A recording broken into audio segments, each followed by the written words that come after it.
Bumagsak presyo ng ilang prutas sa Toronto at sa Divisoria at may ulat on the spot si Maki Pulido. Maki, magkano ng bentahan? Pia, actually yung bentahan dito ngayon, kung hindi man tumaas, kung hindi man bumagsak, ay hindi naman gumalaw, yung presyo. Dahil tinatanong nga natin yung mga tindera kanina kung bakit ganun, yung presyo ng mga produkto na binibenta nila. Ang sabi nila, huling araw na kasi ng bentahan ng mga tindera dito sa bangketa sa Divisoria, kaya ganun yung presyo. Kung hindi man gumalaw, ay talagang ibinagsak presyo na nila.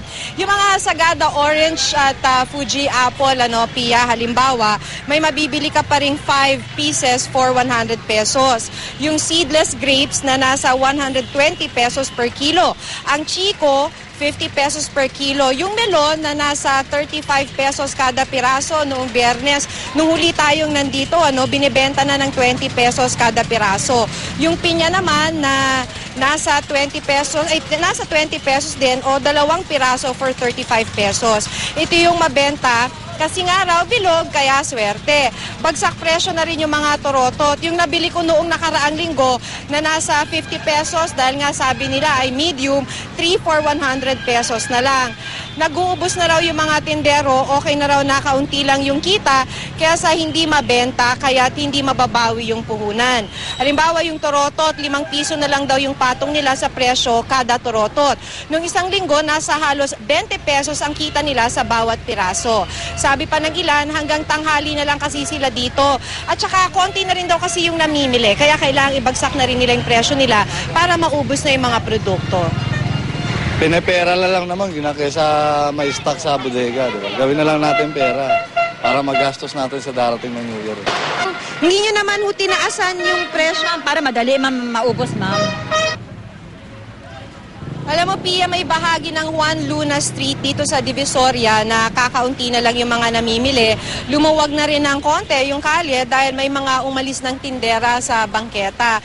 Pero yung bahagi ng Juan Luna, malapit sa Tabora, masikip pa rin dahil marami pa rin namang mga nagbebenta, meron pa rin mga namimili. Pero yung presyo, ganun pa rin, hindi rin gumalaw kumpara noong nakaraang linggo o kaya bumaba pa. Ang isang problema na nakita natin habang may mga nagtatanggal na nung kanilang mga pwesto sa bangketa, talagang iniwan nila na basura ay talagang nagkalat sa kalye. Pia? So, Maki, unahin ko na muna yung basura, no? Wala pang mga nag-aabang dyan para maglinis o mukhang aabutin na yan hanggang bukas dahil lahat talagang magdiriwang mamayang hating gabi. Kung dun sa basura, Pia, wala tayong nakitang naglilinis. Actually, yung mga nadaanan natin na ay basura, pagka after they pack up, dahil tapos na silang magbenta, iniiwan na lang dun yung basura. So, kalat yung basura sa kalye. Siguro, may mga maglilinis, hindi pa lang natin sila naaabutan o hindi pa sila nagsisimula. Okay, at Maki, talagang ilang araw ka na at ilang linggo nakabantay dyan sa Divisoria. So sa pagpunta mo, ito na ang pinakamaluwag mula nung magpapasko na nakita mo yung mga lansangan dyan sa Divisoria. So far, Pia, ito na yung pinakamaluwag, the last day of the year. Ito yung pinakamaluwag dahil nga katulad ng nabanggit ko kanina, may mga umalis na mga nagbebenta, tapos konti na rin yung mga namimili. Ang pinakamarami talaga was before Christmas. Pero ngayon, wala na, lalo na daw mamayang hapon. In fact, yung mga nakausap natin around this time, hindi na sila nagbebenta. Tapos kung makikita mo nga sa aking likuran, even the traffic is a lot better compared to last week and compared to before Christmas.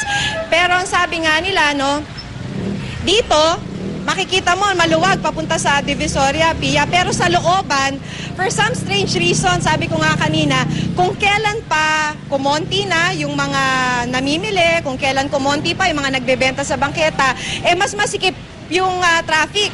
Mas hindi gumagalaw yung mga sasakyan sa loob ng Divisoria dun sa may Juan Luna at sa may Tabora. Siguro dahil yung mga nakita ko, yung mga pampasaherong jeep talagang humihinto at nagsasakay sa gitna mismo ng kalye na hindi naman nila ginagawa last week.